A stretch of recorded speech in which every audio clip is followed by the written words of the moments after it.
Jed, bakit nasabi ni VP Sara na walang direksyon ang gobyerno ni PBBM?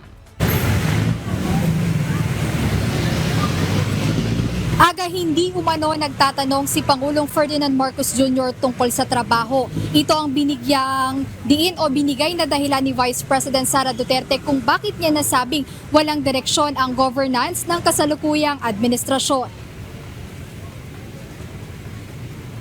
Ngayong araw dumalo sa taunang World Pandesal Day celebration sa Quezon City si Vice President Duterte. Dito sinagot niya ang ilang issue kasama na ang tanong sa kung alam ba ng Pangulo ang mga nangyayaring korupsyon sa bansa.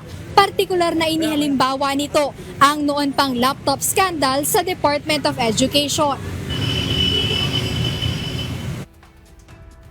Akala mo ba yung presidente natin nagtatrabaho? Hindi nagtatanong yan at all. Hindi, I swear to the flag, si BBM, hindi yan siya.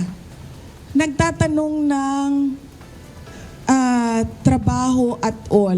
Kaya napansin niyo ba, walang direksyon yung governance at walang direksyon yung iba't ibang departamento.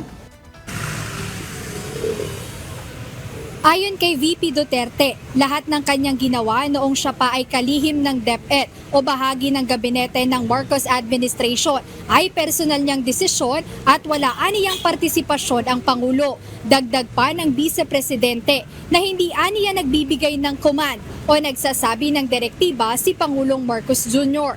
Samantala sa kaparehong pagtitipon, nagbigay komento rin si VP Sara tungkol sa mataas na kumpiyansa ng Pangulo na hindi aabot sa Office of the President ang issue ng anomalya sa flood control projects. Para kay VP Duterte, ipinagtataka niya kung bakit confident ang Pangulo samantalang ongoing pa ang ginagawang investigasyon sa issue.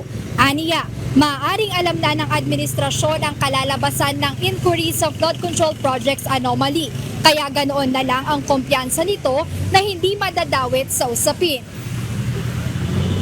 Aga muling binigyang diin ng pangalawang Pangulo kanina ang tungkol sa usapin ng destabilisasyon at iginiit niya na ang mga usap-usapan ay gawa-gawa lamang ng kasalukuyang administrasyon. Ito ay dahil umano takot sila sa lakas ng boses o panawagan ng mga tao sa accountability kaugnay sa mga nangyayaring anomalya sa pamahalaan. At hindi rin inaalis aga ni Vice President Sara Duterte na ilink o ipilit na maidawit aniya ang kanyang pangalan, maging ang pangalan ni dating Pangulong Rodrigo Duterte, maging ang kaalyado nila na si Senator Bongo kaugnay dito sa mga nangyayaring issue sa flood control projects. Ayan muna ang update, balik sa inyo aga. Maraming salamat, Jed Neresina.